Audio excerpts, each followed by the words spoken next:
On my 29th birthday, I stood on the rooftop of a hotel I had rented for the night. 40 chairs waited in perfect rows, candles flickered against the city skyline, and a 3-tier cake stood proudly on its pedestal.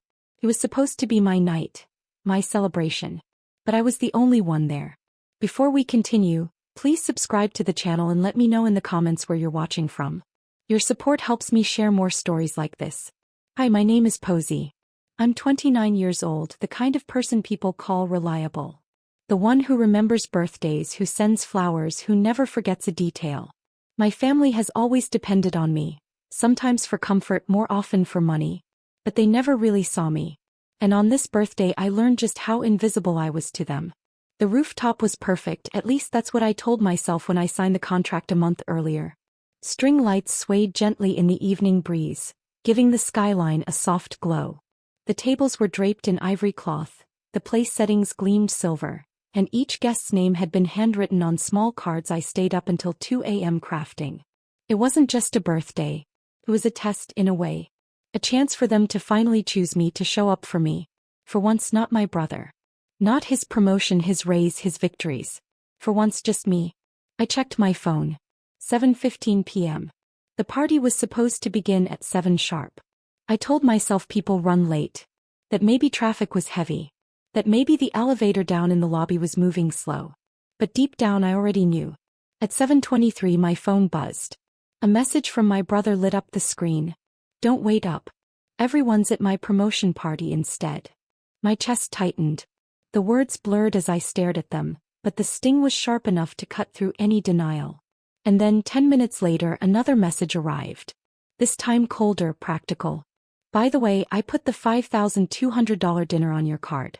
Hope that's fine. It wasn't fine. But more than the money, it was the assumption, the certainty, that I would take it, that my existence was nothing more than a wallet with a name. The rooftop was silent except for the hum of the air conditioning units and the faint buzz of the city below. A DJ playlist pulsed softly in the background, cheerful songs now sounding like cruel jokes in the emptiness. Balloons bobbed lazily toward the rafters, trying to escape a room that had no joy to hold them. I stood in the center, surrounded by 40 empty chairs. A banquet hall in the sky, prepared for a family that had better places to be. I poured myself a glass of sparkling water, the bubbles fizzing out in a lonely champagne flute. The cake looked almost embarrassed to be there, its buttercream roses wilting at the edges. I lifted the knife, cut one slice and plated it carefully as if I were serving a guest who never arrived. The sponge sighed softly under the blade, the sound oddly human in the emptiness. The first bite was sweet, yes. But it carried a metallic aftertaste, humiliation pressed hard against sugar. I chewed slowly, thinking of every birthday that had slipped by unnoticed.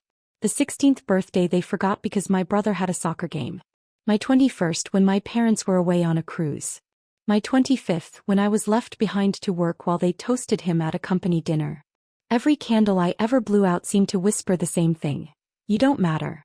I leaned back in my chair, the city lights sprawling like a stage behind me, and realized something. I could beg. I could call. I could send frantic texts asking why they hadn't come. But I wouldn't. Not this time. Because it was no longer about getting them here. It was about showing the world what they had done. The rooftop felt like a cathedral of broken promises, 40 chairs serving as pews to my solitude. My phone buzzed again. A photo of my brother on someone's shoulders, champagne spraying, captions celebrating his self-made success. Mom had left a heart reaction under his post. I set the phone face down next to the untouched cake. The truth sank in. On the night of my birthday I wasn't a sister, a daughter, or a friend. I was a footnote in someone else's celebration. And that's when the idea struck. Not revenge. Not drama. Precision. The laptop in my bag wasn't just for work. It was my archive, my silent witness. Years of screenshots, receipts, voicemails, each one a thread in the web they had spun around me. A web I had stayed caught in because I thought that was love. But love doesn't drain you. Love doesn't sign your credit slips in secret. Love doesn't cheer while you sit alone with candles unlit. I looked at the 40 empty chairs, then at the glowing laptop screen as I opened it. My fingers hovered over the keyboard. The hum of the fan filled the silence like a co-conspirator. I whispered to myself, If they won't see me here, the world will see them there. The rooftop was still empty. But for the first time that night, I didn't feel empty with it. At 11:45 p.m., I pressed import on the first set of files. The timeline filled with receipts, screenshots, and messages that told a story clearer than candles ever could. My story. And before the sun rose, it would no longer be mine alone. The rooftop was still glowing with the last trace of candlelight when I carried my laptop back to my apartment. The city outside had already gone quiet, but inside my head the noise was deafening. Every forgotten birthday. Every time my card had been used without asking. Every memory where I was present but invisible. I placed the laptop on my desk and opened the folder I had quietly built over the years. I never planned to use it, not really. It started as survival. Screenshots to remind myself I wasn't imagining things. Statements saved just in case I ever needed proof. But as the files loaded, I realized I had built something bigger. A mirror. A reflection of how my family really saw me. The first document was a PDF bank statement. Line after line of transactions I never made. Luxury dinners, weekend getaways, designer suits. I remembered texting Mom once about a $700 charge. Her reply was a casual, "Oh honey, it was easier to just put it on your card. I'll handle it later." But later never came. Next was a receipt from a Caribbean resort. My brother had posted photos there with the caption, "Hard work pays off." My paycheck paid for that view of turquoise water, not his hard work. Then came dozens of small things. Gas station charges, groceries, holiday gifts I never received but apparently purchased. Each line was small enough to be brushed off, but together they painted the truth. I wasn't their daughter or their sister. I was the bank they didn't have to apply to. I scrolled through old texts. My brother's late-night requests. "Cover this for me, Posey. Promise I'll send it back next week." Weeks stretched into years. The money never returned.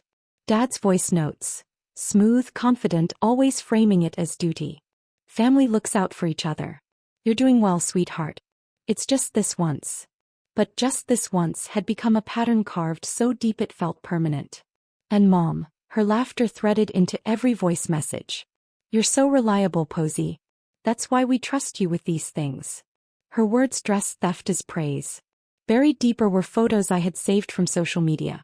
My brother at parties, champagne in hand. My parents smiling proudly beside him. Always him. Never me. Even in the rare moments when I was present in a photo, I was blurred in the background, half out of frame, holding coats or cleaning up plates. And then, my favorite photo, but not for happy reasons. My 28th birthday. A single candle stuck in a grocery store cupcake, lit by me in the kitchen. I had recorded myself that night, blowing it out alone. I saved it because I needed to remember the truth. They weren't forgetful. They chose not to show up.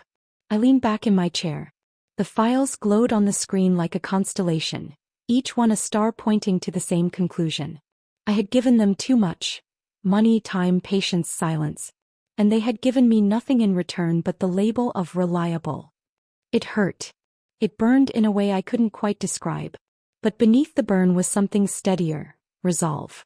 I wasn't going to scream. I wasn't going to rant in anger. They would dismiss that as drama. No, I was going to be surgical. Precise. I would let their own words and actions tell the story. All I had to do was weave the threads. I opened my editing software. The timeline stretched across the screen, empty but waiting. I dragged the first file into place. The empty rooftop hall video I had filmed earlier that night. 40 empty chairs, untouched cake, balloons drifting like ghosts. Then I layered the receipts. A charge for $4,800 at a steakhouse, posted the same night as my brother's promotion photos.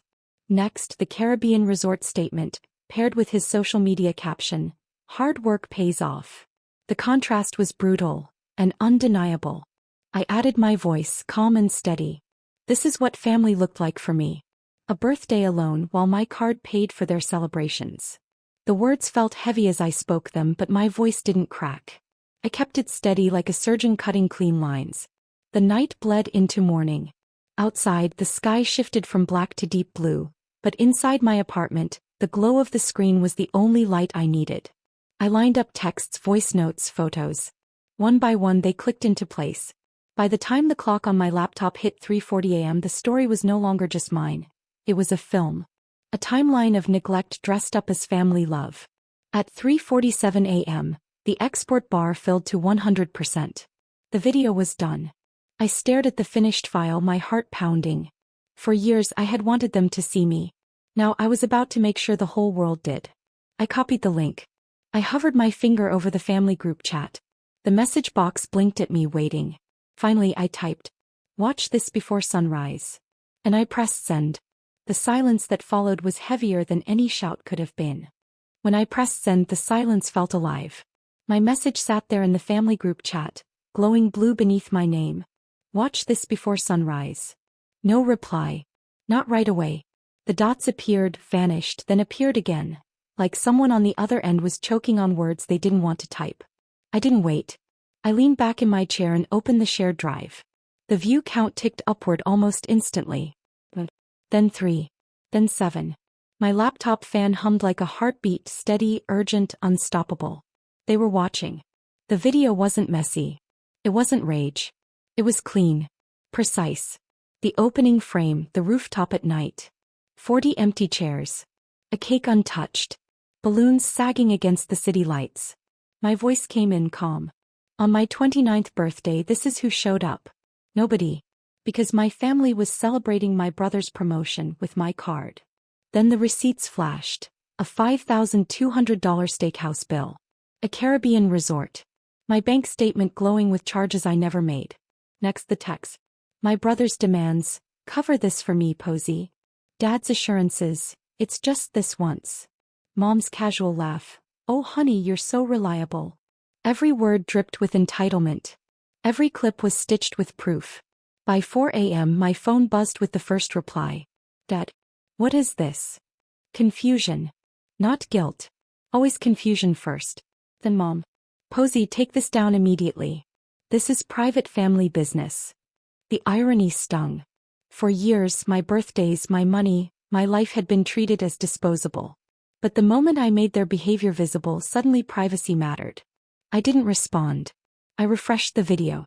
The view count climbed, 243, 512, 1,304. Strangers were watching now. And the comments began. Same. This was my family too. Parasites. You're not alone. Each word lit something inside me. For the first time, my silence wasn't eating me alive. It was feeding a fire outside me. At 4:27 a.m., my brother's name lit up my screen. His voice cracked when I answered. "Posey, what the hell did you do? Do you know what this looks like? People at work will see this. You'll ruin me." I let the silence drag. Then I said, slow and deliberate, "I didn't ruin you. You ruined yourself. I just pressed record." He cursed, his voice rising. Something about HR. About his promotion. About people whispering already. But I didn't hear fear for me in his tone. Only fear for himself. By sunrise, the video had already gone viral. The algorithm had picked it up, feeding it to strangers who saw themselves in my story. Shares multiplied. Retweets flew.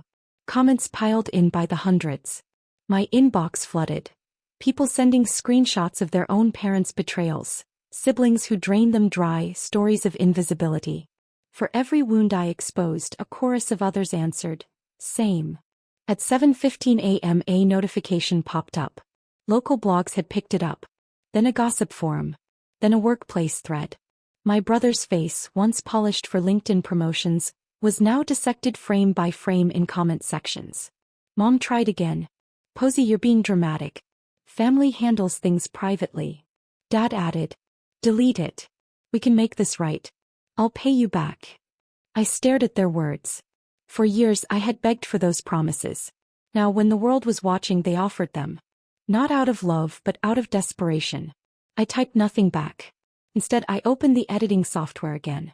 Because one video wasn't the end. It was just the beginning. I dragged new files into the timeline. Photos of past birthdays where my candle burned alone, vacations I never joined, screenshots of unanswered texts. This next video wouldn't be about receipts. It would be about memories. The kind of evidence that cuts deeper than money ever could. And when it went live, there would be no turning back. The first video was about money. Numbers on a page, signatures on receipts, screenshots of my card being swiped again and again. But money was only half the story. The deeper wound wasn't what they took from my account. It was what they never gave to my life. So the second video wasn't about receipts. It was about memories. The video began with a photo. Me at 6 years old, sitting in front of a cake with 3 candles. My smile was small, my eyes already looking off camera. In the background, my brother blew out the flames while everyone cheered for him. My voice over the image. They remembered his milestones. They forgot mine. Then a clip from my 21st birthday. A grainy recording I had made myself. 1 candle on a cupcake, the kitchen dark around me. My own voice whispering, "Happy birthday," into silence before blowing it out. I stitched moments together. Vacations where my family posed in matching shirts on beaches I never saw in person. My text at the bottom of the frame. "Can I come too?" Followed by their reply, silence. Photos from my brother's graduation, my parents beaming in the front row. Cut to a shot of me alone at my college ceremony, the seats around me empty. The editing was brutal in its honesty. Not shouting. Not raging. Just lining up their choices until the picture was undeniable. When I pressed upload, it spread even faster than the first. Within an hour, the view count doubled. The comments were longer now, heavier. This was my childhood. I feel this in my bones. Posey, you're speaking for all of us who grew up invisible. You're not alone. Same. Hashtags began trending. Strangers stitched my video with their own stories. My loneliness had become a chorus. And my family could not escape the sound. By early afternoon, Dad called. His voice, usually booming with control, was thin. "Posey, you're destroying us.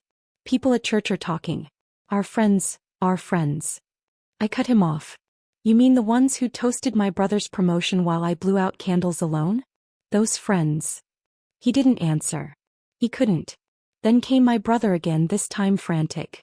"Do you have any idea what you've done? Sponsors are pulling out. HR called me in. They're questioning my promotion." I stayed calm. "They don't have to question it. The proof is already public." His voice cracked, desperate now. But I let the silence drag until he hung up. By late afternoon, gossip blogs plastered his face across headlines. Rising executives' lavish lifestyle funded by sister? Co-workers dissected every frame, debating the truth. But there was nothing to debate. The evidence was airtight. Mom sent one more message, her tone different now. "Posey, please. Your father hasn't slept. Your brother is falling apart. Delete it before people see more." But people had already seen. And more was coming. That evening, I lit the candles on the leftover cake in my apartment. Alone again, yes, but not invisible this time. Each flame flickered like a witness, reflecting back at me. For years, I had blown out candles in silence, wishing for recognition that never came. Now the recognition was loud, unstoppable, multiplying with every click and share. And as the wax dripped, I whispered to myself. They took my birthdays. I gave them their reckoning. At 7:42 p.m., my brother called again. His voice broke with desperation. "You don't get it, Posey. They're talking about firing me. You'll ruin me." I cut in sharp, steady. "No. You ruined yourself the moment you decided my worth was a wallet, not a sister." Silence. Then the line went dead. And in that silence I knew one thing. It was time for the final video. The second video had ripped away their image. By evening, my brother's promotion was suspended. My father's name was whispered in church pews, his reputation bruised. My mother, once the queen of luncheons, found herself uninvited, excluded from the very circles she cherished. But for me it wasn't over. Because this was never just about their downfall. It was about closure. And closure needed one last light. I sat at the banquet table again, the rooftop now empty of decorations. The cake was half gone, its roses collapsed into smudges of buttercream. In front of me burned 3 candles, small but steady. I set the camera, pressed record, and spoke. For years I believed if I worked harder, stayed quiet, gave more, they would choose me. But I was never chosen. I was used. And on the night they left me for someone else's celebration, I chose myself. I didn't raise my voice. I didn't cry. I simply blew out the candles. The smoke curled upward like the past unraveling. The frame faded to black. I scheduled it for 8 a.m. At 8:06 the calls began. Mom first, her voice shredded. "Posey, please. People are showing up at church with printouts of your videos. Your brother's been suspended. Your father can't walk into work without whispers. Do you really want that on your conscience? I closed my eyes and let her words fall flat. What's on my conscience is how you treated me. This is yours. Her silence on the other end was heavier than any scream. By mid-morning, my phone buzzed with reporters asking for interviews. Former coworkers reached out, strangers poured their stories into my inbox. My loneliness had transformed into solidarity. My story wasn't just mine anymore. It belonged to everyone who had ever been invisible. By noon, the family group chat went dead. No new messages, no strategies, no attempts to control me. Just stillness.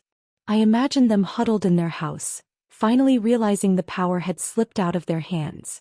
But I didn't wait for their version of the story. I uploaded one last video, not evidence, not anger. Just truth.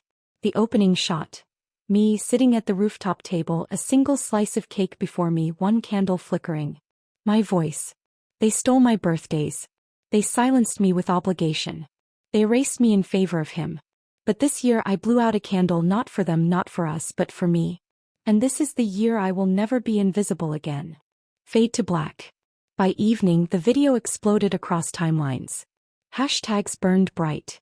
Strangers duet my words, their faces tear-streaked, whispering same. Every share lit another candle in the dark corners of the internet. My brother tried one last time. His voice cracked. You've ruined me. Everything I built. Gone. Do you hate me that much? I let the silence drag, then answered steady. Everything you built was on me. The line went dead. That night, I sat on my balcony with the city humming below. The cake was down to crumbs. I lit one last candle, no audience but myself. The flame burned steady, a quiet crown of fire. I whispered into the dark. Happy birthday, Posey. I blew it out. The smoke curled into the night, carrying the last thread of the past with it. And for the first time in my life, I didn't feel forgotten. I felt free.